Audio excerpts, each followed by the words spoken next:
እንግዲህ እኔ ዛሬ እንዴት አድርገን እንሰብስበው እነዚህን አራት ምዕራፎች እንዴት እንሰብስባቸው ብዬ ሳስብ በሁለት አዕማድ አርእስት ስር ብንይዛቸው ይሻላል ብዬ አስባለሁ። ለአእምሮ ለመያዝ ይመቸናል፣ ለማሰላሰልም ይመቸናል።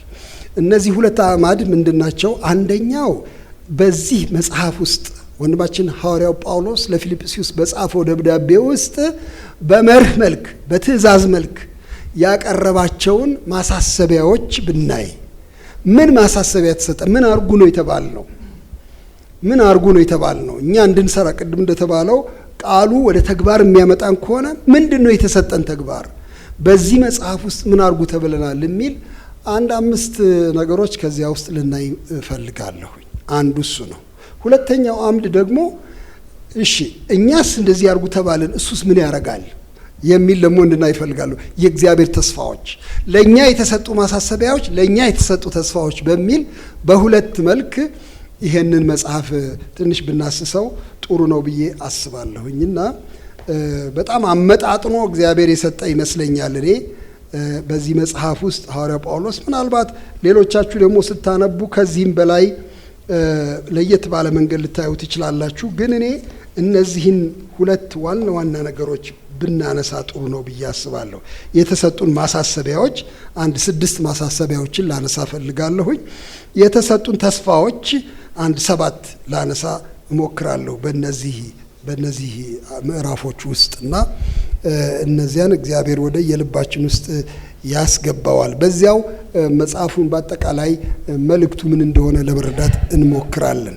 እርግጥ ስንጀምር ታስታውሳላችሁ ምን ብለን ነበረ? መጽሐፉን በአንድ ዋና ክር እናያይዘው፣ በአንድ ዋና ጭብጥ እናያይዘው ብለን ደስታ የሚለው ቃል በመደጋገሙ ምክንያት ስለ ከደስታ ጋር በተያያዘ እናዋቅረው ብለን ተነጋግረን እንደነበር ታስታውሳላችሁ።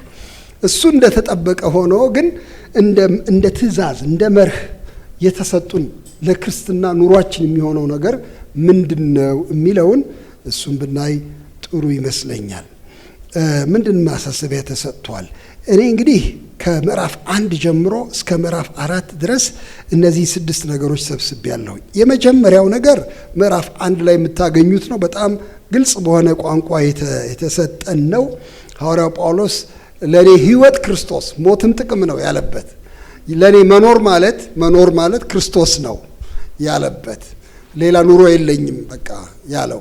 እነዚህ የፊልጵስዩስን ሰዎችም የሚያመሰግናቸው ለዚህ ኑሮ እንዲመች ስላረጋችሁ፣ ለወንጌል ያለኝን ተጋድሎ ስላገዛችሁኝ በጣም አመሰግናችኋለሁ፣ ከኔ ጋር አብራችሁ ተካፍላችኋልና። እኔ የታሰርኩት ለወንጌል እንደሆነ አገር ሁሉ ያውቀዋል፣ የንጉሥ ዘበኞችም ያውቁታል። እና መታሰሬ ደግሞ ጠቅሟል። አንዳንዶችም በድፍረት ወንጌል እንዲናገሩ አድርጓል የኔ መታሰር።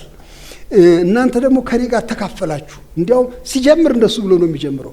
ከኔ ጋር ወንጌልን ስመክትና ሳጸናው ተካፋዮች ስለሆናችሁ ስለ እናንተ በደስታ እግዚአብሔርን እያመሰገንኩ ጸልያለሁ ብሎ በዚህ ነው የሚጀምረው ይሄን መጽሐፍ። ስለዚህ የምዕራፍ 1 ዋና ሀሳብ የወንጌል ጉዳይ ነው። ወንጌል የሰው ሕይወት ዋና ዓላማ፣ የክርስቶስ ተከታይ ሌላ ዓላማ የለውም፣ ከቶኑ የለውም። ይኸው ብቻ ነው ዓላማው። ስንነጋገር ትዝላችሁ እንደሆነ ደስታ የሚገኘው 100 ዓላማ በማስተናገድ ሳይሆን አንድ ዓላማ ብቻ ይዞ በዚያ ፎከስ መራመድ ሲቻል ነው ብለን ነበር። አሁንም እዚህ ምዕራፍ ላይ ይሄንኑ ሐሳብ ነው የሚያጸናው። ለወንጌል መጋደልን በጣም አድርጎ ነው የሚያበረታታው። እኔ ራሴ እጋደላለሁ እናንተም ትጋደሉ ዘንድ አሳስባችኋለሁ ነው የሚለው። ምናልባት ጥቅሱን ለማንበብ ምዕራፍ 1 ቁጥር 27 እና 28 እንደ መጠቅለያ ሊሆንልን ይችላል ብዬ እላለሁ። ይሄን ሐሳብ እንደዚህ ነው የሚለው 27 28 መጥቼ ባያችሁ ወይም ብርቅ በአንድ ልብ ይላል። ይሄ ነው የሚያስተላልፈው ኢምፔራቲቭ፣ የሚያስተላልፈው ትእዛዝ ይሄ ነው። መጥቼ ባያችሁ ወይም ብርቅ በአንድ ልብ ስለ ወንጌል ሃይማኖት አብራችሁ እየተጋደላችሁ በአንድ መንፈስ እንድትቆሙ ስለ ኑሯችሁ እሰማ ዘንድ ለክርስቶስ ወንጌል እንደሚገባ ኑሩ። እግዚአብሔር የተመሰገነ ይሁን። ሶስት ነገር አያይዞ ነው የሚናገረው። ተጋደሉ ይላል፣ ቁሙ ይላል፣ ኑሩ ይላል። ከወንጌል ጋር በተያያዘ ወንጌል ተጋድሎ የሚጠይቅ ነገር ነው። ምንም እንኳን ትልቅ የምስራች ትልቅ የደስታ ዜና ቢሆንም እንኳን እኛ የዳንበት ትልቅ ቃል ቢሆንም እንኳን ግን አደጋ የተጋረጠበት ስለሆነ ወንጌል የማይወድ ጠላት ስላለ፣ ወንጌልን የሚያቆሽሹ አሳሳቾች ስላሉ፣ ወንጌልን ሊያረክሱ የተነሱ ስላሉ፣ ውሃ የሚጨምሩበት ስላሉ፣ አስመሳዮች ስላሉ ለወንጌል ተጋደሉ ብሎ ይላል። ለወንጌል ተጋደሉ፣ እንድትጋደሉ እመክራችኋለሁ ነው። ይሄ የተጋድሎ አስተሳሰብ በመጽሐፍ ቅዱስ ውስጥ በብዙ ቦታ አለ። የክርስቲያን ሕይወት እውነት ለመናገር ሰላማዊ ነው የሚመስለው። አንዳንዴ ስንናገር ለሰው ሁሉ ስንናገር በየሜዳው በቃ የሰላም አለቃ አለ ከምትጨነቅ ወደ እሱ ና እያልን ነው የምንሰብከው። ተገቢ ስብከት ነው፣ ግን ለበለጠ ጭንቀት ነው የምንጋብዘው። እውነት ለመናገር ለተጋድሎ ነው የምንጋብዘው። ተጋድሎ ግን ቅድም እንደተባለ ነው፣ በደስታ ልሰቃይ ልስራ የሚያሰኝ ተጋድሎ ነው እና ለተጋድሎ ነው የሚጋብዛቸው። ለተጋድሎ ኑ ለወንጌል ተጋደሉ ብሎ ነው የሚለው እና የተጋድሎ ግብዣ ተሰጥቶናል ወንድሞቼ። ስለዚህ እንደው ለስለስ ያለ ኑሮ የሚፈልግ ሰው ክርስቲያን ባይሆን ይሻለዋል። በእውነት በጣም ለስለስ ያለ ለዘብ ያለ ማነካካ ምናምን አይነት ኑሮ የሚፈልግ ሰው ከቶኑ የክርስቶስ ተከታይ ሊሆን አይችልም። ተነካክቷል ክርስቶስ። በኋላ እንዲያውም በቃ ያው ሰቀሉት፣ የምታውቁት ነው፣ ሰቀሉት። እስከዛ ሊያደርስ የሚችል መንገድ ነው እና ጳውሎስም ይሄ ስለገባው ተጋደሉ፣ እንድትጋደሉ ላሳስባችሁ ነው የፈለኩት። ይሁዳ ላይም በጣም ግልጽ በሆነ መንገድ ይሄ ተጽፏል፣ የምታውቁት ነው። እኔ ስለ መዳናችን ልጽፍላችሁ ተግቼ ሳለሁ ነው የሚለው። መዳን ደስ የሚል ነገር ነው።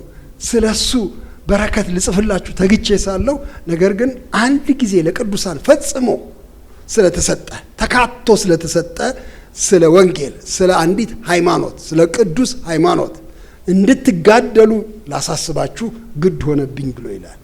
ስለዚህ ጌታ እየመከረን ያለው በፊልጵስዩስ ውስጥ ተጋድሎን ነው ማለት ነው። ለወንጌል የሚደረግ ተጋድሎ ዓላማዬ እሱ ነው። እሱ እንዲነካ እንዲበላሽ አልፈልግም፣ እንዲደርስ እፈልጋለሁ የሚል ትልቅ ናፍቆት ነው። ተጋደሉ ብቻ አይደለም፣ እዚያው ላይ ኑሩ ይላል።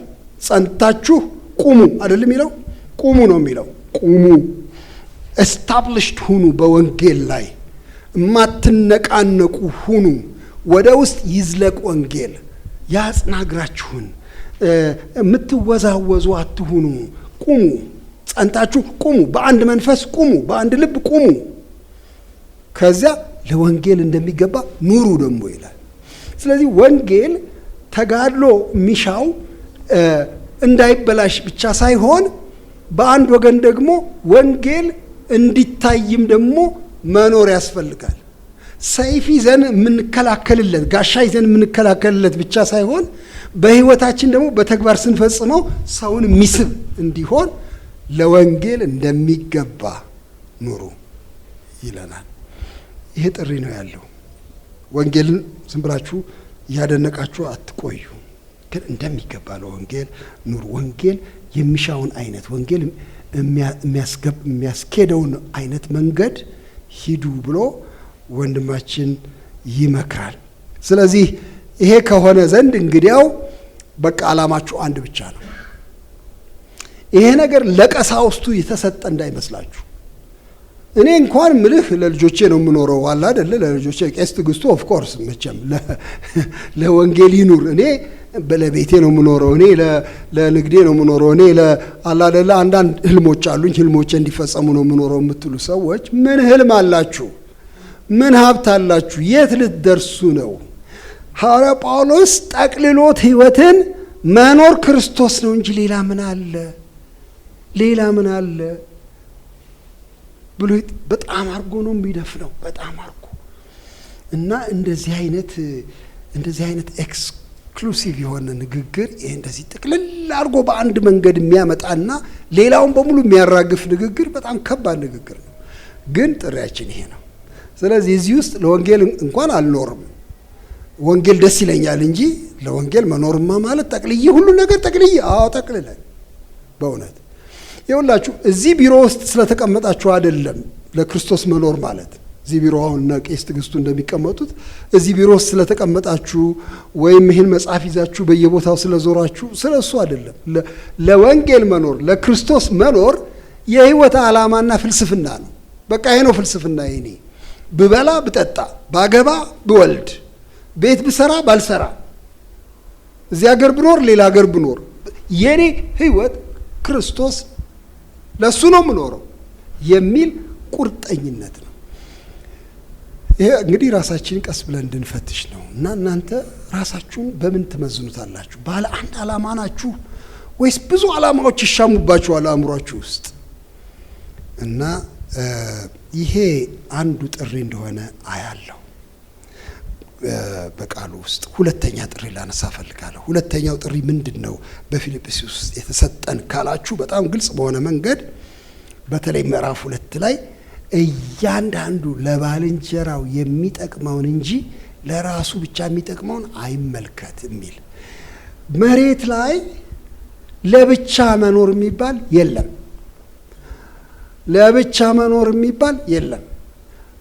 ወንድም ንጉሴ እሱንማ እናውቀዋለን። ግድ ነው፣ ግድ ስለሆነ ነው። ምን እናድርግ? ወደን ነው ለብቻ ማኖረው። ቢሆንማ ኖሮ ብቻዬን ቢለቁኝ ኖሮ ሁሉ ነገር ሰጥተውኝ እንዴት ደስ ባለኝ የሚል ሰው ካለ የለ። ተገደን ብቻ አይደለም፣ ክርስቶሳውያን ሆነን ነው ከሰው ጋር የምንኖረው። ጌታችን ኢየሱስ ክርስቶስ ግዴታ አልነበረበትም። ታውቃላችሁ፣ ከአባቱ ጋር ሲኖር በክብርና በተድላ ሲኖር በፍቅር ሙቀት ውስጥ ሲኖር፣ ነገር ግን ከእግዚአብሔር ጋር መተካከልን መቀማት ወይም ሙጭጭ አድርጎ መያዝ እንደሚገባ ነገር አልቆጠረውም። ስለዚህ የባሪያን መልክ ይዞ በምስሉም እንደ ሰው ተገኝቶ ራሱን አዋረደ። ከሰው ጋራ እንጀራ በላ፣ ከሰው ጋራ ተዛመደ። ቅድም እንዳልነው ከሰው ጋራ ኖረ፣ የእኛን ጠረን አሸተተ፣ ህመማችንም ተሸከመ እና ይሄንን እንደ ክፋት ወይም እንደ ዱብዳ ወይም እንደ ዕዳ አልቆጠረውም። በደስታ ይህን ተቀበለው። በደስታ ጥሪው ይሄ ነው። ለእኛ የቀረበው ጥሪ ከሰዎች ጋር እንድንካፈል፣ ለሰዎች ጥቅም እንድናስብ፣ በዚያውም ደስታን እንድንዘርፍ፣ እግረ መንገዳችንን ደስታን እንድንዘርፍ። እቤት ቁጭ ብለን ደስታ አይመጣምና ብቻችን ስለሆንን እንዲያው ምቾት ይሰማናል ብለን እናስባል። አይደለም። ስንሰጥ፣ ራሳችንን ለሰዎች ስናቀርብ፣ ባልንጀራን ስንጠቅም ነው የሚገኘው ደስታና ለባልንጀራው የሚጠቅመውን ይመልከት እንጂ ለራሱ ብቻ የሚሆን በክርስቶስ ኢየሱስ የነበረ አስተሳሰብ ይሄ ነው ብሎ ይላል። ስለዚህ ምዕራፍ 2 ላይ ያለን ትእዛዝ ይሄ ነው። በጣም ግልጽ አድርጎ የተሰጠን ትእዛዝ ይሄ ነው። ለሌሎች ሰዎች ኑሩ፣ ለክርስቶስ ኑሩ፣ ቀጥሎ ለሌሎች ሰዎች ደግሞ ኑሩ እና በአእምሯችሁ ውስጥ ሰዎች ቦታ የያዙ ቦታ ይኑራቸው። በጣም ይሄ እኮ የሚያስገርም ነገር ነው። በጣም ብዙ ሰው ቦታ የለውም፣ ስለሌላ ሰው ምንም ቦታ የለውም። ጠቧል። ጠቦ ለጌታማ በእርግጥ ለጌታ ቦታ አላጣም ማለቴ ቦታ አላጣም ለጌታ። ጌታማ በጣም እሱ አንደኛ ይጠቅመኛል፣ እንዴት ለሱ ቦታ አጣለሁ? ሌላ ሰው ግን እዳዬ ነው። ይሄ ነገር ይሄ ሌላ ሰው እዳዬ ነው የሚለው አስተሳሰብ የኃጢአት መግቢያ መጀመሪያ ላይ የተባለ ቋንቋ ነው። ታውቃላችሁ አይደለ? ማን ነው መጀመሪያ ያለው? ይሄንን አዳም ነው መጀመሪያ ያለው እኮ እሱ ነው። ይቺ የሰጠች ሴት አሳተችኝና በላው የሚለው ቋንቋ እዳዬ ናት ማለት ነው። የችግሬ መነሻ እሷ ናት። ሰው ማለት ባትሰጠኝ ኖሮ ለምሳሌ እኔ ምንም አልሆንም ነበር። ደህና የምኖረውን ገነት ውስጥ መጣች፣ ሰጠችኝ፣ በቃ አለቀ። የችግሬ መንስኤ ናት የሚል አስተሳሰብ ነው። ሰው የችግራችን መንስኤ ነው ወይ? አዎ ነው። አዎ ነው። ምንም ጥያቄ የለውም። ይሄ ግን እንደሱ እንድናየው አይደለም እግዚአብሔር የሰጠን። ለምሳሌ ሔዋን ለአዳም የተሰጠችው በቃ ለችግር መነሻ አድርጎ እንዲያት አይደለም፣ ረዳት እንድትሆን። ይህን አስተሳሰብ አጣ። ከዚያ ቀን ጀምሮ አሁን ስለ ሰው ያለን ቦታ በጣም በስስት የተያዘ ነው፣ በንፍገት የተያዘ ነው እንደምታውቁት። አዎ መቼም ከጎረቤት ጋር ተጣልቼ መኖር ስለማልችል በተቻለ መጠን ሰላምታ፣ የእግዚአብሔር ሰላምታ አንነፍጋቸው። እንዴት ነፍጋለሁ? የእግዚአብሔር ሰላምታ ባሉበት ይሁኑ፣ እኔም ባለሁበት እሆናለሁ እንላለን። ይሄ ምንድን ነው የሚባለው? ይሄ ሳይጣሉም ሳይዋደዱም መኖር እንደሱ እንፈልጋለን ብዙዎቻችን። ይሄ እረፍት ይመስለናል። ይህን ፍልስፍና ይዘን እንኖራለን። ግን ይሄ መጽሐፍ ይህን ፍልስፍና አይቀበልም። ኢንቮልቭመንትን ነው የሚቀበለው ይሄ መጽሐፍ። እኛ ራሳችን ወደን ሰዎችን ኢንጆይ እንድናረጋቸው፣ ተቸግረው ከሆነ እንድንረዳቸው፣ እንድንጠቅማቸው ለእኛ የተሰጡ የቤት ስራዎች ናቸው። በጎ የቤት ስራዎች ናቸው። ከሰዎች ጋራ ጌታችን ኢየሱስ ክርስቶስ እንዳደረገው ማለት ነው። ይሄንን ስጋ ኋኝነት፣ ይሄንን ወደ ሰው ቀራቢነት፣ ለሌሎች መጥቀምን የህይወት ዘይቤ አድርገን እንድንይዘው ይሄን ተመክረናል። እና እንዴት ነው ስለ ሰው የምታስቡት ልላችሁ እፈልጋለሁ። ከዚህ መስመር ከወጣን እንድንመለስ ነው። ወንድም ንጉሴ፣ እኔ ሰውን አልጠላም፣ ግን አለ አይደለ ሰው ብዙ ነገር ስላደረሰብኝ ማነካካት አልፈልግም። በቃ ባለበት ይኑር ሰው። የእግዚአብሔር ፍጡር ነው፣ ምን አድርገዋለሁ? ግን ክርስቶስ መጣና አነካካን። ክርስቲያንነት መነካካት ነው። በዓለም ላይ አሁን የምታዩዋቸው ትልልቅ የእርዳታ ድርጅቶች፣ አሁን እንደው ታሪክ እየተለወጠ ብዙ ነገር እየተባለ ነው እንጂ ትልልቅ የእርዳታ ድርጅቶች የተጀመሩት ከዚህ አስተሳሰብ ነው። እኔን ክርስቶስ ወደደኝ፣ therefore I love others። እሱ ህይወት ሰጠኝ፣ ስለዚህ እኔ ያለኝን አካፍላለሁ ከሚል አስተሳሰብ ተነሳ እንጂ ከሰብአዊነት አስተሳሰብ አይደለም የተነሳው። ይሄ ሰብአዊነት የሚባለው መጥፎ አይደለም፣ ግን በቂ አይደለም። በእውነት መታለል የለብንም። እንደው ሰው ሆነ አንተ ሰው ሆነ ሌላ ሰው እንደዚህ ሲሆን ዝም ብለህ ታያለህ ይባላል። ሰብአውያን ልክ ነው። ስለዚህ እኛን የሚመስሉ ሰዎች እንዳይቸገሩ እናስባለን። ግን የክርስቲያን ፍልስፍና ግን ከፍ ይላል፣ ከሰብአዊነትም በላይ ነው። እኔ ሰው ስለሆንኩ እሱ ሰው ስለሆነ አይደለም የምረዳው። እኔ የተወደድኩ በክርስቶስ ስለሆንኩ መለኮት ፍቅር የሚባል ነገር ስላፈሰሰብኝ፣ ስለዚህ ሌላውን ሰው እወዳለሁ፣ ሌላውን ሰው አቀርባለሁ፣ ስለ ሌላው ሰው እጨነቃለሁ። እና ሐዋርያ ጳውሎስ ይሄንን ህይወት ያዙት፣ በቃ እንደዚህ ኑሩ ብሎ ምሳሌዎች የሰጠን የምታስታውሱት ነው። ራሱን ምሳሌ አድርጎ ያቀረበው ያ ማን ነበረ? አብይት አለ እዚህ ውስጥ ያ መዝሙር የጻፈው። እሺ ያው የሱ ውብ መዝሙር ነው። በቀደም ከዘማሪዎች ጋር ሆኜ ሳነበው ነበረ ያን መዝሙር እና በጣም ውብ መዝሙር ነው እሱ የጻፈው።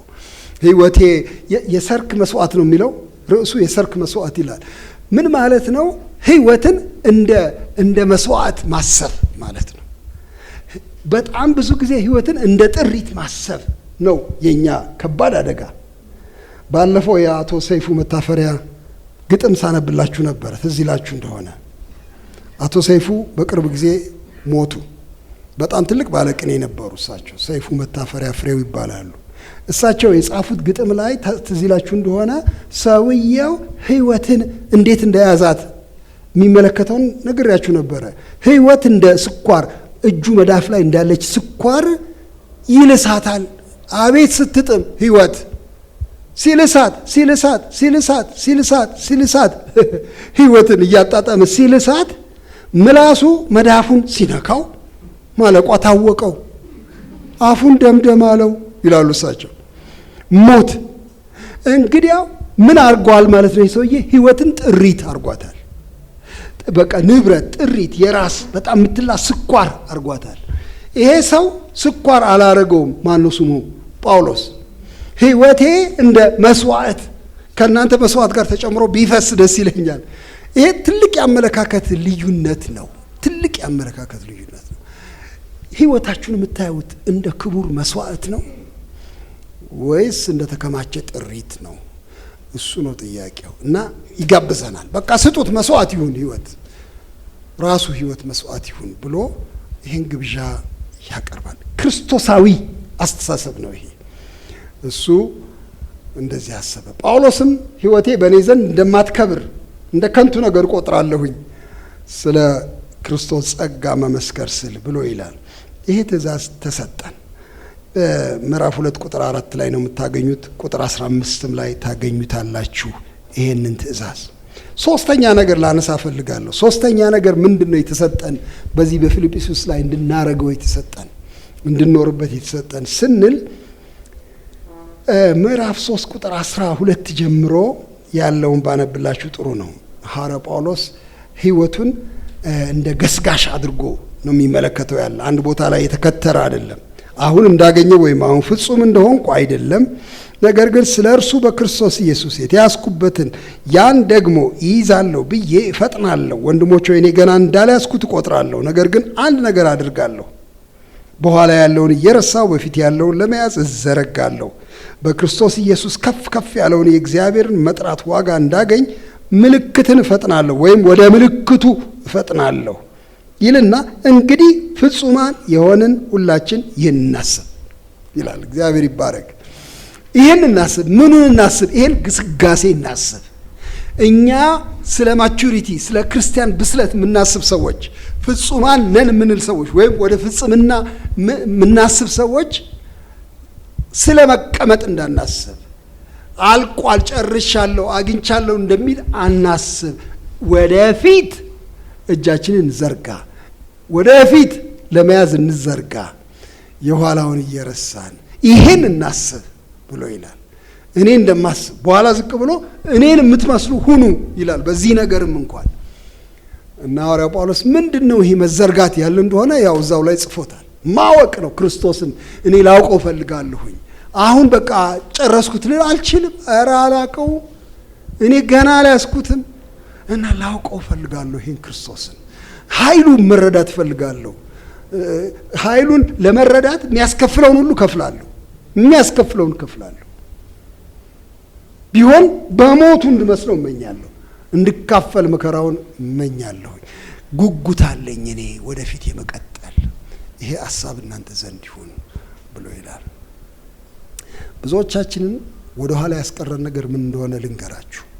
ሐዋርያው ጳውሎስ ከሚናገረው ወደፊት እንዲዘረጋ እግሩ የፈታው ምንድን ነው? የያዙትን ነገሮች ናቃቸው። ይሄ ብዙ ትምክህት የሚያመጡ ነገሮች እዚህ ለእኔ እንደ ጉዳት እቆጥራለሁ ያላቸው እነሱ እግር ሚይዙ ናቸው።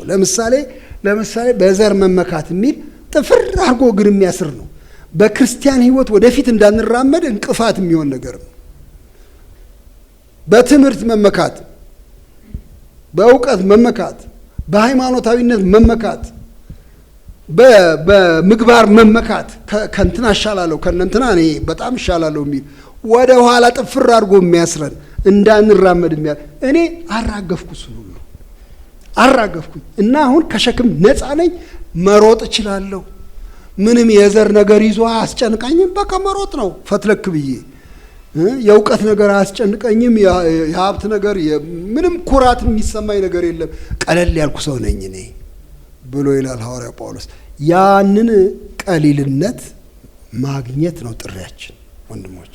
ቀለል ያሉ ሰዎች ሁኑ። እግዚአብሔር ይርዳችሁ። በእውነት ቀለል ያሉ ሰዎች ሁኑ። በእውነት አንድ ሰሞን ይህን ሳስብ ነበር። ውይ መክበድ እንዴት ከባድ ነው አልኩኝ። በአካልም መክበድ ከባድ ነው። ያው ታውቁታላችሁ። አሁን ለምሳሌ እኔ በአካልና እኔ አሁን በጣም የምጠነቀቀው ለምን እንደሆነ ታውቃላችሁ እናንተ ይገባችኋል። እንዳልወድቅ ነው በጣም የምጠነቀቀው። የወደቅኩ እንደው ቶሎ መነሳት አልችልም። በጣም አስቸጋሪ ነው። 100 ኪሎ መሬት ላይ ወድቆ እንዴት ነው የምታነሱት? እንደሱ እንዳይሆን መቅለል ይሻላል፣ ቀለል ማለት ይሻላል፣ ጓዙን ማሳነስ ይሻላል።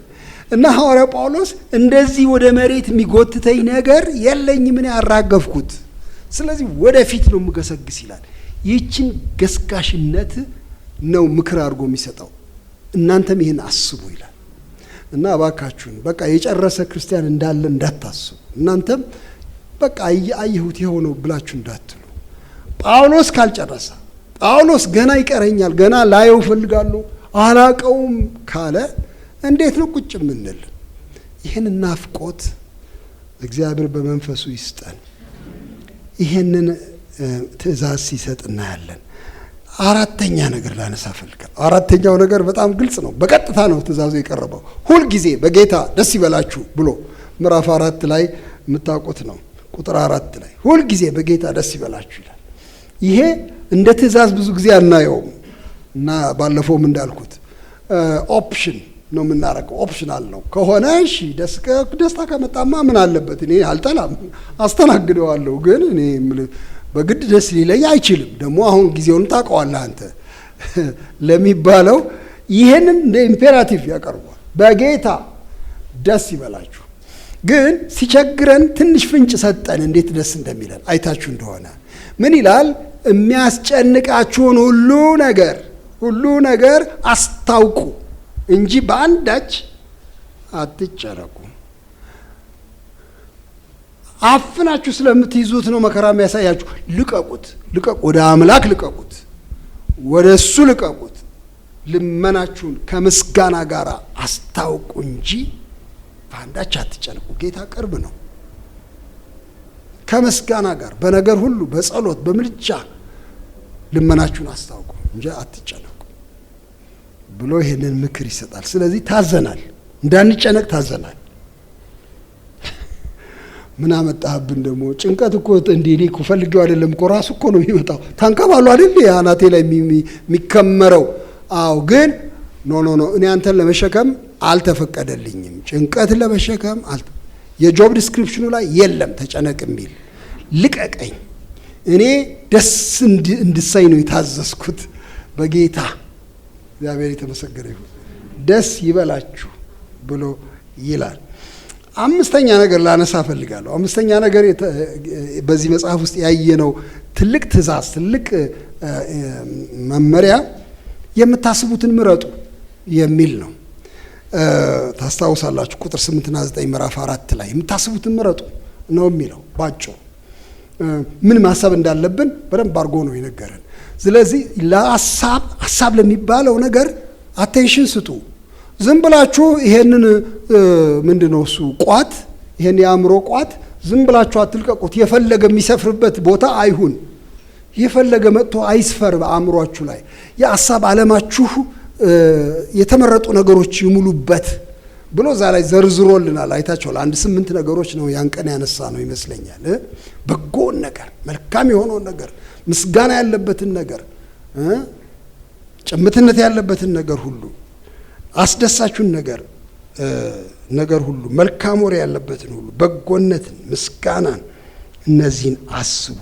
ስለዚህ የሀሳብ ምርጫ ተሰጥቶናል። ምረጡ እናንተ እና ኔክስት ታይም ሀሳብ ሲመጣ አእምሯችሁ ውስጥ እሺ ደግሞ ይሄ ሀሳብ መጣ ብላችሁ ዝም አትበሉት። ይሄ ሀሳብ እዚህ ቤት ውስጥ እንዲገባ አልተፈቀደለትም፣ ሌላ ሀሳብ ብለን እንድንቀይር ታዘናል በዚህ መጽሐፍ ውስጥ። ስለዚህ አንዱ የክርስቲያን ድርሻ፣ እንዲያውም አንዱ የደቀ መዝሙር ዲሲፕሊን የሀሳብ ዲሲፕሊን ነው። ምን ላስብ? ለምሳሌ በቀላሉ የሚመጣ አንዱ ጥላቻ ነው። ጥላቻ ጥርቅም አድርጎ አእምሯችንን ሊይዘው ይፈልግ። አይ እኔ አልተፈቀደልኝም የጥላቻ ሀሳብ እንዳስብ። ሀሜት ነው አንዳንድ ጊዜ ቶሎ ይመጣል እና ከአፌ በፊት እኮ እዚህ ውስጥ ነው ሀሜት የሚሰነቀረው ታውቃላችሁ። ሀሜት የሚባለው ስለተናገርኩት ብቻ አይደለም፣ ውስጥም በጣም እኮ አምቼ ጨርሳለሁ እኮ ሰዎች ሲመጣ አይ አልተፈቀደልኝም፣ እሱም አልተፈቀደልኝ። ይልቁን በበጎ ሀሳብ ሙሉት፣ ፖዚቲቭ በሆነ ሀሳብ ሙሉት ተብለናል። 6ኛ እሱን ላንብብና ልጨርስ። ምዕራፍ 4 ያው ባለፈው ሳምንት የተነጋገረው ነው። ቁጥር 11 እስከ 12 ይብቃኝታን ተማሩ ብሎናል። ወንድማችን ሐዋርያው ጳውሎስ የራሱ ምሳሌ ነው ያቀረበው። በቀጥታ በትእዛዝ መልክ አልሰጠንም። እኔ ተምሬያለሁ ብሎናል። በቃ ይበቃኛል ማለትን ተምሬያለሁ ብሎናል እና እናንተም ይህንን ተማሩ። ይሄ የአስተሳሰብ አይነት ነው እንጂ የቁጥር ጉዳይ አይደለም ተባብለናል።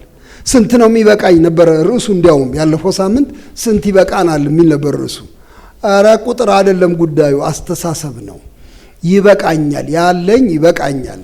እንዲያውም ሳላነብ የረሳሁት የዕብራውያን 13ቱን ጥቅስ ነው። ዕብራውያን 13 ላይ እንዲህ የሚል አለ። እሱን ባነበው ጥሩ ነው። አሁን ይሄ ከተነሳ ዘንድ እንዲህ ይላል። ስለ ገንዘብ አስመልክቶ ነው የሚናገረው። ምን ይላል? አካሄዳችሁ ይላል ቁጥር 5 ላይ አካሄዳችሁ ገንዘብን ያለ መውደድ ይሁን፣ ያላችሁም ይብቃችሁ ይላል። ይሄ በጣም ኃይለኛ ትእዛዝ ነው። አትውደዱ ገንዘብ። ከወደዳችሁ አይበቃም፣ ምንም አይበቃም። የታወቀ ነገር ነው። ምንም ነገር አይበቃችሁም። ያው ባላቸው ሰዎች እናውቃለን። ምንም አይበቃቸው፣ አሁንም መጨመር ይፈልጋሉ። ግን ያላችሁ ይብቃችሁ፣ አትውደዱት በጣም ይልና ለምን እንዳለ ግን የሚሰጠው በጣም ፋውንዴሽናል የሆነ ነገር ደስ ይለኛል። እንዲህ ይላል፣ እሱ ራሱ አልለቅህም ከቶም አልተውህም ብሏልና። ለምንድን ነው ያለኝ ይበቃኛል? አልለቅህም ብሏላ፣ እሱ አልተውህም ብሏላ፣ ያስብልኛላ። እኔ ዝም ብዬ እኮ በቃኝ የምልበት ምክንያት የሚበቃኝን የሚያውቅ አምላክ አላ፣ ያውቃላ። እሱ አልለቅህም ብሏላ፣ አልተውህም ብሏላ። ስለዚህ ይላል እንዲያውም ወደ ትምክህት ያዞረዋል ሐዋርያው። ማን እንደጻፈው በደንብ አላቅም። ጳውሎስ ይሆናል። አንዳንዶች ጳውሎስ ነው ትላላችሁ። ጥሩ ነው። አሁን በቅርቡ ጵርስቅላ ናት የጻፈች የሚል አግኝቼ እህቶቻችን እንዴት ደስ ይላቸው ይሆን አልኩኝ። ከሆነ ይሄ ዕብራውያንን የጻፈችው እሷ ከሆነች በጣም የሚያስገርም ነው። ጥሩ ነው። እና ምን ይላል ስሙ። ስለዚህ ይላል በድፍረት ጌታ ይረዳኛልና አልፈራም። ሰው ምን ያደርገኛል እንላለን። የሚገርም እኮ ነው። ፍርሃቱን ወዴት ይለውጠዋል? ወደ መጓደድ፣ ወደ ትምክህት ይለውጠዋል። እንዴት አይነት ነገር ነው አልኩኝ እየተገረምኩኝ። ሰው ሲያጣ ለምሳሌ ሲቸግረው ፍርሃት ነው የሚለው። ልባችን ፍርሃት ምን አረግ ይሆን የሚቀጥለው ምን አረግ ይሆን እያል ፍርሃት ነው። አልፈራም፣ ምን ያስፈራኛል?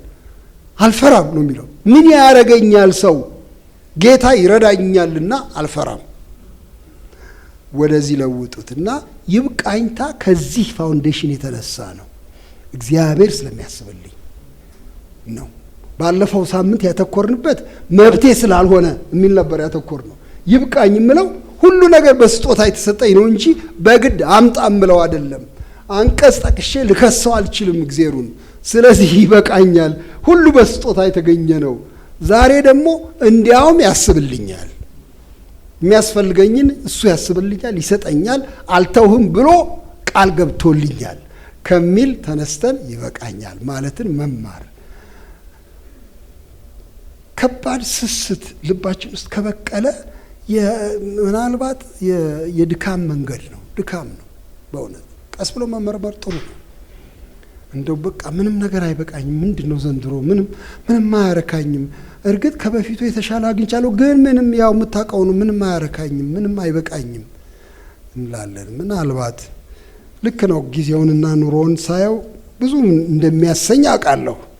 ግን ይህችን ፉከራ ግን ከልባችን ማጣት የለብንም። አልተውህም ብሎኛል። ይሄ ለአንዳንድ ጊዜ እንደ ቀልድ ነው የሚመስለው፣ እንደ ቀልድ። ትንሽ ልጆች አሁን በአባቶቻቸው ሲመኩ እንስቃለን በጣም። አባትየው እኮ ምናልባት ለንቋሳ ሊሆን ይችላል፣ ምንም አቅም የሌለው እናውቀዋለን፣ ደካማ ሰው። ግን ትንሹ ልጅ በቃ እሱን ነው የሚያውቀው። እንዲህ አባባ አለ ብሎ ይላል እና እንስቃለን። እንድንታይም አንፈልግም በአባቱ ስንስቅ። እኛ ግን በእግዚአብሔር እንድንመካ ታዘዋል። ስለዚህ ይሄ ዓለም ሊስቅ ይችላል። ደግሞ አልተውህም ብሎኛል። እግዚአብሔር የተባረከ ይሁን። አልለቅህም ብሎኛል። ስለዚህ ለምን ነው የምፈራው ብለን ለማለት ታዘናል። እግዚአብሔር ይባረክ። አሁን ሁለተኛውን ክፍል ገባበታለሁ። ሁለተኛው ክፍል በጣም ደስ ያለኝ ክፍል ነው።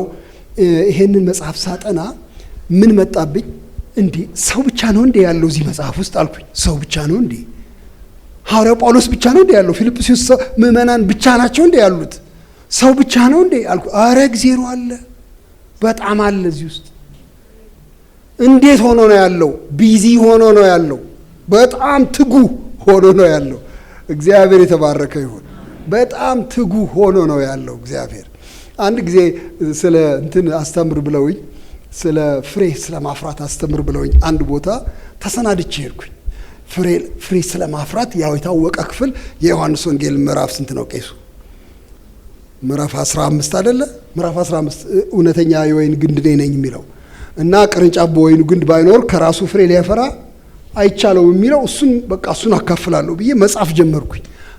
ያው መጣበቅ አለብን ከግንዱ ጋር አልኩኝ። ከግንዱ የሚወጣ ነገር ነው ፍሬ የሚሰጠው። ከዚያ ውሃ እንቀበላለን፣ ብዙ ማዕድናት እንቀበላለን እና እናፈራለን። በጣም ይሄ ናቹራል ነው እያልኩኝ መጽሐፍ ጀመርኩኝ። ፍሬ ለማፍራት በክርስቶስ መኖር ነው የሚያስፈልገው እያልኩ በኋላ መንፈስ ቅዱስ ምን ያሳስበኛል? ስማ አንተ ግንድ ብቻ ነው እንደ ያለው፣ ቅርንጫፍ ብቻ ነው እንደ ያለው፣ ፍሬ ብቻ ነው እንደ ያለው፣ ገበሬ አለ የሚል በልቤ መጣ። እውነትም ዘርየው ነው። ምዕራፍ 15 ቁጥር 1 ላይ ምን ነው የሚለው? እውነተኛ የሆነ ግንድ እኔ ነኝ ብሎ ገበሬውም አባቴ ነው። the gardener is my father። አትክልተኛው አባቴ ነው ይላል። ፍሬ የሚያፈራውን አብዝቶ እንዲያፈራ ምን ያደርገዋል? ያጠረዋል። የማያፈራውን ደግሞ ይቆርጠዋል። ለካ የፍሬ ጉዳይ የኔ ስራ ብቻ አይደለም።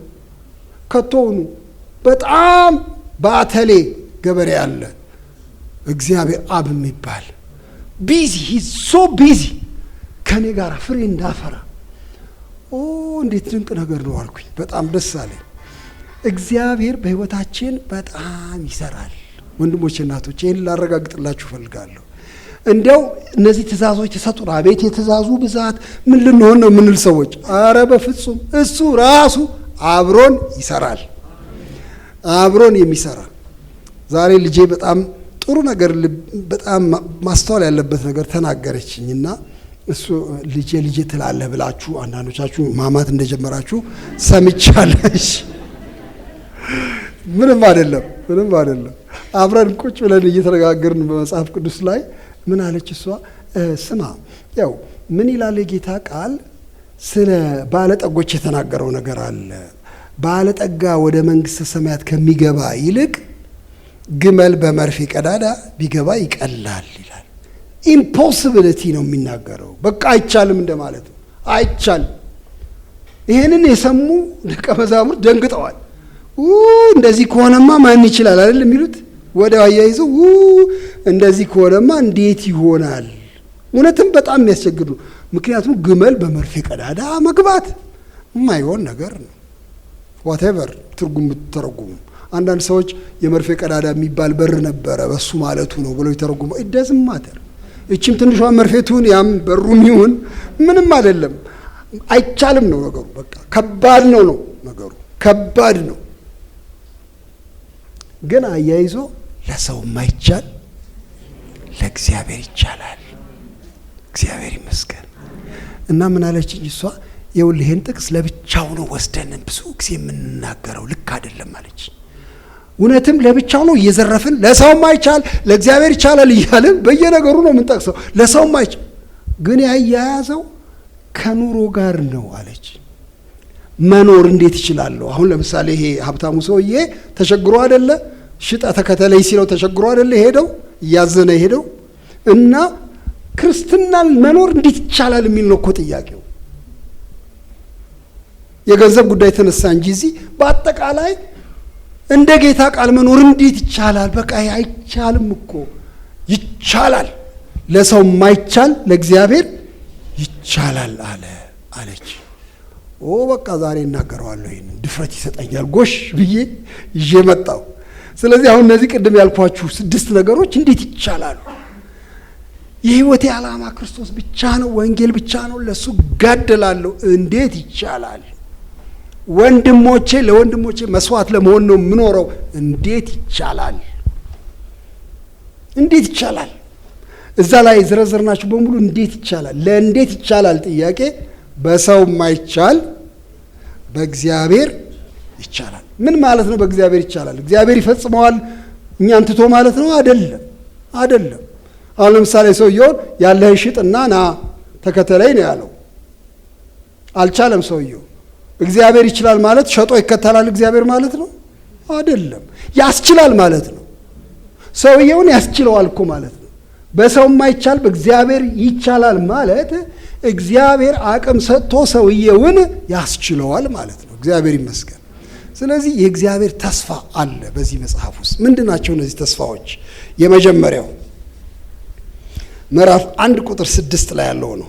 መልካምን ስራ በእናንተ የጀመረው ይላል። ስለ መልካም ስራ ነው የሚያወራው። ታስታውሱ እንደሆነ ከኔ ጋር ተካፈላችሁ፣ ወንጌልን መመከቻም መጽኛም ሳረገው ተካፈላችሁ። ይሄ በጣም መልካም ስራ ነው። ይሄን መልካም ስራ በእናንተ የጀመረው እስከ ክርስቶስ ቀን ድረስ ሊፈጽመው እንዲችል ተረድቻለሁ ይላል። አይገርምም? ዛሬ ያስገረመኝ ምንድነው? እኔ ለካ ማስጀመሩም ለካ የሱ ነው አልኩኝ። ማስጀመሩም ለካ የሱ ነው።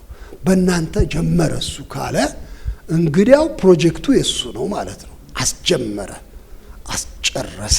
እግዚአብሔር የተባረከ ይሁን። አስጀመረ፣ አስጨረሰ። እንግዲያው መልካም ስራ በእኛ የሚጀምር እግዚአብሔር ነው። ለሰው በጎ ማድረግ ቢሆን፣ ለወንጌል መጋደል ቢሆን፣ ወደፊት መገስገስ ቢሆን፣ ይብቃኝታን ቢሆን፣ ሌሎችንም ያልናቸውን ነገሮች በእኛ ውስጥ ትንሽ ጭረት ካረገ፣ ለምሳሌ ቢያንስ እውነት እኮ ነው ካላችሁ ዛሬ ጀምሯል ስራ ማለት ነው። እግዚአብሔር ይሄ እኮ እውነት ነው ካላችሁ ጀምሯል ስራ። በእናንተ መልካም ስራ የጀመረው እስከ ክርስቶስ ቀን ድረስ ሊፈጽመው እንደሚችል ተረድቻለሁ። ስለዚህ አንዱ ትልቅ ተስፋ በቃ ያስጀመረኝን ያስጨርሰዋል የሚል ነው። እግዚአብሔር የተባረከ ይሁን። ያስጀመረኝን ያስጨርሰኛል እግዚአብሔር። እንዲሁም መሀከል ላይ አይለቀኝም። አንዳንዴ እኔ እፈራለሁ። የኔን ፍርሃት ልንገራችሁ። አንዳንድ ጥሩ ነገር የሆነ ሲመስለኝ ወይ እንደዚህ ብቀጥል እንዴት ጥሩ ነበር እላለሁ። እንጃ ግን መቀጠሌን እንጃ ለጌታም እነግረዋለሁ። የሚገርማችሁ ጌታ ሆይ በጣም ዛሬ ደስ ብሎኛል፣ በእውነት የተከተልኩ መስሎኛል፣ በጣም ደስ ብሎኛል፣ ጥሩ ነገር አረክልኝ፣ ልቤን አቀናልኝ ይልና ግን ነገ ግን እኔ እንጃ ልክ እንደዚህ ሆናለሁ እኔ እንጃ አይመስለኝም ብዬ እፈራለሁ። እስከ መጨረሻው ያደርሰዋል። እግዚአብሔር ይመስገን።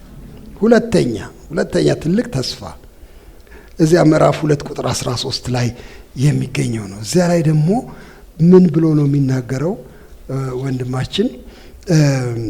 ቁጥር 13 ላይ ስለ ኑሮ ይናገራል። በእኛ በኩል ደህንነታችሁን ፈጽሙ ብሎ ይነግረናል። ትንሽ የሚያስፈራ ነው ይሄ ጥቅስ ያስፈራል። ምንድን ነው የሚያስፈራው? ከእናንተ ስርቅ አሁን በፍርሃትና በመንቀጥቀጥ የራሳችሁን መዳን ፈጽሙ የሚላል። በፍርሃትና በመንቀጥቀጥ መዳናችሁ ፈጽሙ። እንዲህ ደህንነቴ የተፈጸመ አይደለም እንዴ? ጌታ አይደለ እንዴ ያዳነኝ? እኔ ምን እፈጽመዋለሁ ምንልበት ሁኔታ ነው። ደግሞ በዛ ላይ ፍርሃትና መንቀጥቀጥ ይለናል። በጣም ስትሪክት የሆነ ነገር ነው። እንዴት ይሄን ነገር እንዴት ሰስቴን አደርገዋለሁ ብለን የምንፈራው ነው። በፍርሃትና በመንቀጥቀጥ የራሳችሁን መዳን ፈጽሙ። አንድ የሚያስቅ ነገር አስታውሳለሁ። በዚህ ጥቅስ ላይ ዴቪድ ዊልከርሰን የሚባል ሰው ታውቁት ይሆናል አንዳንዶቻችሁ። በጣም የታወቀ የጌታ አገልጋይ ነው እሱ እና ህይወቱን ጽፏል። በእነዚህ በኒውዮርክ አካባቢ የሚኖሩ እነዚህ ድራግ አዲክትስ እና ጋንጎች ከነሱ ጋር ክርስቶስን እየሰበከ የኖረ ሰው ነው። አስደናቂ ሰው ነው በእውነት። በቅርቡ ወደ ጌታ ሄዷል። እሱ ሰው ሰንጢ እንደዚህ ተደቅኖበት ስለ ክርስቶስ የተናገረ ሰው ነው። ጌታ ይወድሃል እያለ ሳይወጋው እነዚህ ድራግ ዲለርስ በጣም በሚያስገርም ሁኔታ ጌታ የተጠቀመበት ሰው ነው እና ህይወቱን በዝርዝር ያቀርባል። በጣም ግልጥ አድርጎ ነው የሚናገረው። ስለ ትዳሩ ይጽፋል አንድ ቦታ ላይ እና በጣም ያስቀኛል። እና ግልጥ አድርጎ በትዳሩ ውስጥ የነበረበትን ችግር እግዚአብሔር እንዴት እንደረዳው ይጽፋል። እና ሚስቴን አስፈቅጄ ነው አሁን ይህን ምዕራፍ ምጽፍላችሁ ይላል አንድ ቦታ ላይ። እና ርዕሱን ምን ብሎታል? እዚያ መጽሐፍ ውስጥ ያለ ምዕራፍ ትዳራችሁን በፍርሃትና በመንቀጥቀጥ ፈጽሙ የሚል እንደዚህ አድርጎ ጽፎታል። እና አሳቀኝ ነኝ። ለምን መዳናችሁን ነው የሚለው መጽሐፉ። መዳናችሁን በፍርሃትና እሱ ኑሯችሁን የባልና ሚስት ኑሯችሁን በፍርሃት ምን ማለቱ ነው? በጥንቃቄ ያዙ ለማለት ነው ባጭሩ። እና እዚህ ላይ ድህነት በጌታ እጅ የተደረገ ነገር ነው። ግን እኛ በጥንቃቄ እንድንይዘው እግዚአብሔርን በመፍራት በመንቀጥቀጥ እንድንፈጽመው ታዘናል። ልክ ይህን ባለበት ቦታ ላይ ነው እንደዚህ የሚለው ስለ በጎ ፈቃዱ መፈለግንም ማድረግንም በእናንተ የሚሰራ እግዚአብሔር ነው። እግዚአብሔር ይመስገን። የት እገባለሁ ለሚል ሰው ይኸው መልሱ። ኧረ ራሱ ፍላጎቱን የሚፈጥረው እሱ ነው። በጎ ፈቃድ አለው ስላንተ ስላንቺ። ይህን በጎ ፈቃዱን ለመፈጸም ሲል ስለ በጎ ፈቃዱ ፍላጎት ያስቀምጣል። ፍላጎት ብቻ አይደለም፣ የማድረግ አቅምም ይጨምራል።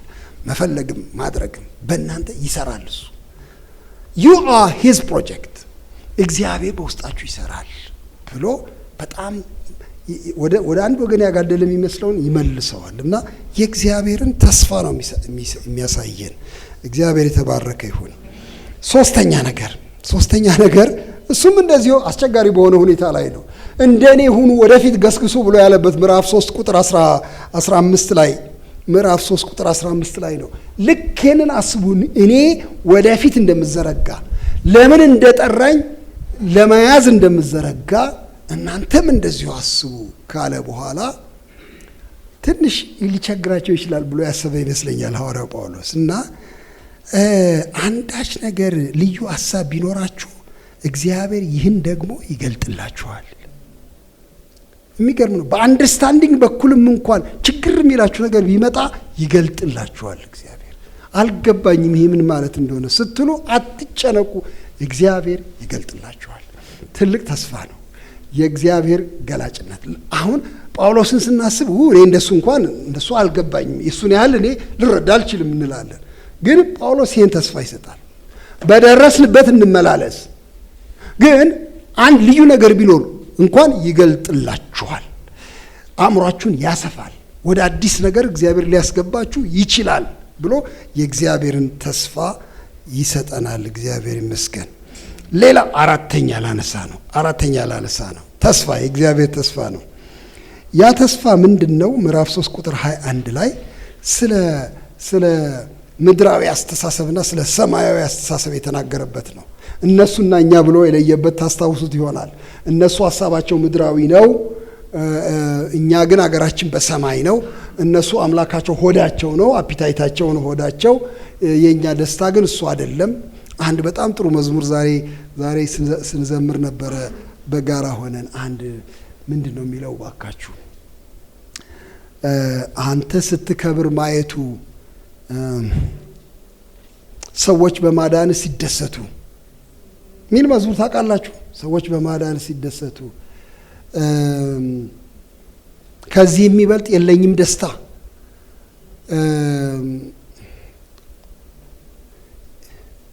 ክብር የሚሆነው ስትከብር ጌታ ይላል እና በጣም ጥሩ መዝሙር ነው።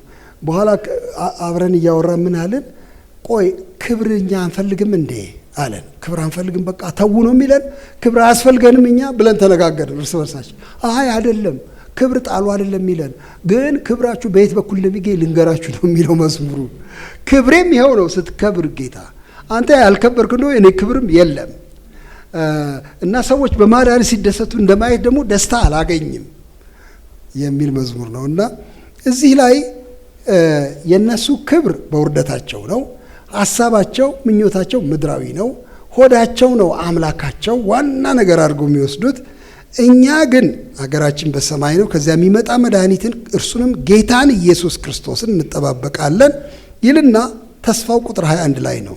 እርሱ ሁሉን እንኳ ለራሱ ሊያስገዛ እንደሚችልበት አሰራር ክቡር ስጋውን እንዲመስል የተዋረደውን ስጋችንን ይለውጣል። ይሄ ተስፋችን ነው። እግዚአብሔር ይመስገን። የተዋረደውን ስጋችንን አቅመቢሱን ስጋችንን ይለውጠዋል። የእሱን ክቡር ስጋ እንዲመስል እሱ ሁሉን ሊሰራ በሚችልበት እንደ አሰራሩ እንደ ኃይሉ ይህን ያደርጋል። ስለዚህ በአካላችን ላይ ስላሉ ድካሞች ስናስብ፣ የእድሜንም ማለቅ እንኳን ስናስብ እና አካላችንን ስንጠየፈው፣ አንዳንድ ጊዜ ስንነጫነጭ በአካላችን ግን ክቡር ስጋውን እንዲመስል ይለውጠዋል ይሄንን። ስለዚህ የከበረ ስጋ ተስፋ አለን፣ የመለወጥ ተስፋ አለን። እግዚአብሔር ይባረክ። ይህን ያደርግልናል ብሎ ሐዋርያው ጳውሎስ ይናገራል እና ይህን ተስፋ ይሰጠናል። እስቲ ቀስ ብዬ ደግሞ ሊጨርሰው ቁጥር 5 ደግሞ ላንሳላችሁ። አምስተኛው ተስፋ እግዚአብሔር የሰጠው፣ እግዚአብሔር በጣም አክቲቭ ሆኖ በሕይወታችን እንደሚሰራ ነው የሚያሳዩት እነዚህ ተስፋዎች። ስለ ጭንቀት በተናገረበት በዚያው በምዕራፍ 4 ላይ ከቁጥር 4 እስከ 7 ባለው ላይ ምን ይላል? እናንተ ልመናችሁ ስታስታውቁ በእግዚአብሔር ዘንድ አእምሮን ሁሉ የሚያልፍ ይላል ቁጥር 7 ላይ የእግዚአብሔር ሰላም ልባችሁንና ሐሳባችሁን በክርስቶስ ኢየሱስ ይጠብቃል። ስለዚህ God is active። የኛ አክቲቪቲ ማስታወቅ ብቻ ነው። የእሱ ደግሞ ምንድነው? መጠበቅ፣ በሰላም መጠበቅ ነው። በሰላም ሐሳባችሁን ልባችሁን ይጠብቃል። እግዚአብሔር የተመሰገነ ይሁን። እሱ ብቻ አይደለም። ዝቅ ብሎ ደግሞ ስድስተኛ ተስፋ ልንለው እንችላለን። ምናልባት ወይም እዚያው ከዚያው ጋር ብናያይዘው ይሻላል። ቁጥር 9 ላይ ደግሞ ምን ይላል? የሰላምም አምላክ ከእናንተ ጋር ይሆናል ይላል። የሰላም አምላክ ከእናንተ ጋር ይሆናል። እነዚህ ነገሮች ስታስቡ፣ ይሄንንም ስታደርጉ የሰላም አምላክ ከእናንተ ጋር ይሆናል። አብሮነቱን ተስፋ ሰጥቶናል ከሰላሙ ጋር ብሎ ይለናል። እዚሁ ምዕራፍ 4 ላይ ደግሞ ስድስተኛ ነገር ላነሳ ነው የምፈልገው። ስለ ይብቃኝታ ተነጋግረን ነበረ በቀደም ለታ። አሁን እሱን እንዲህ ይለዋል ቁጥር 13 ላይ ኃይልን በሚሰጠኝ በክርስቶስ ሁሉን እችላለሁ ይላል። ይህም ተስፋ ነው። እግዚአብሔር የተመሰገነ ይሁን። እግዚአብሔር በእኔ ውስጥ ይሰራል። ይበቃኛል ማለት ሲያስቸግረኝ ምን ሆናለሁ ልሞት ነው ስንል ኃይል በሚሰጠኝ በክርስቶስ ሁሉን እችላለሁ። እግዚአብሔር ይባረክ።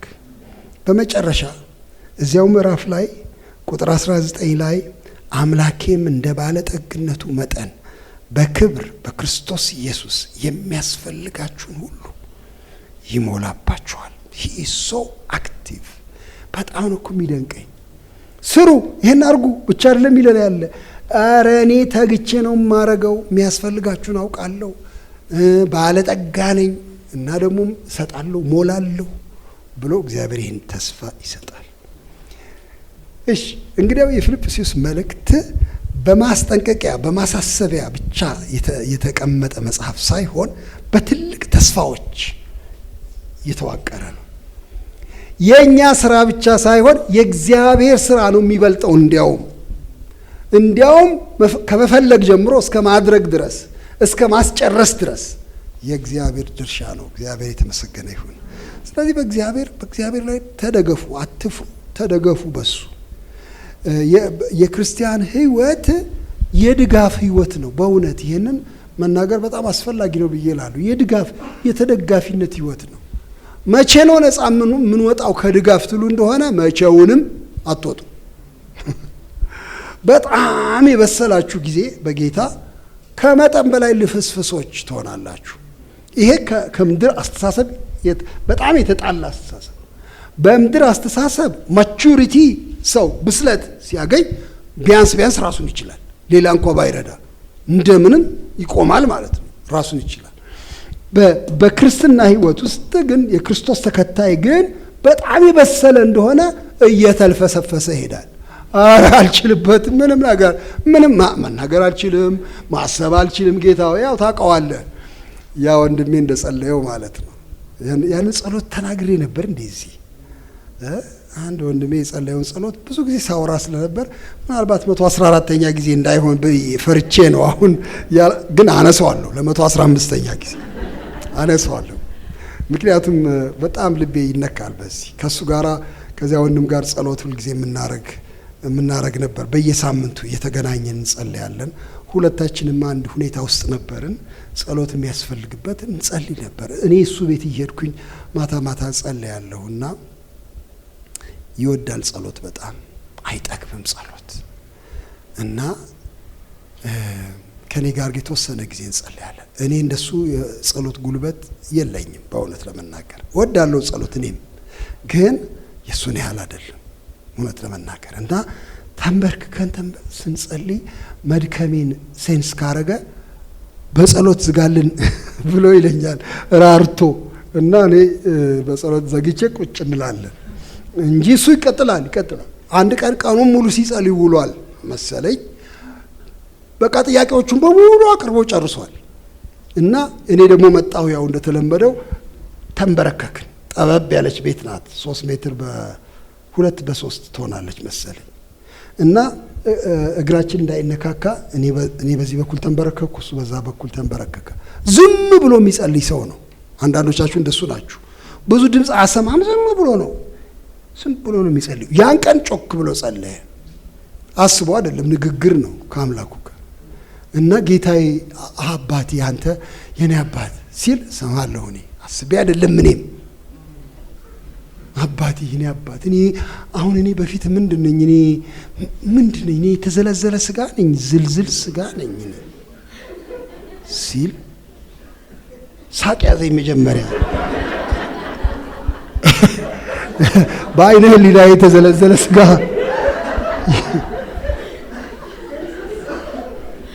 በኋላ ግን ልቤ በጣም ተነካ እና ለማቆም በአይነ ህሊና ሞከርኩኝ። ጠረጴዛው ላይ የተዘለዘለ ስጋ ዘፍ ይላል። ካበዛሁበት ተበጣጥሶ ነው የሚያርፈው። እና ይሄ ወንድሜ ምንድነው ባጭሩ አጥንት የለኝም እኔ ውቅር የለኝም ካንተ ውጪ ምን ላይ ነው የምቆመው ነው። በቃ ምን ላይ ይሄ መልፈስፈስ ነው ብስለት። ይሄን የፊልጵስዩስን መጽሐፍ ስመለከተው እንደዚህ ነው። ብዙ ምክር ብዙ ማሳሰቢያ የሰጠ ግን የእግዚአብሔርን ደጋፊነት ያሳያል። እግዚአብሔር ይመስገን። እግዚአብሔር ከኛ ጋር እግዚአብሔር ይመስገን። እንጸልይና እንጨርሳለን።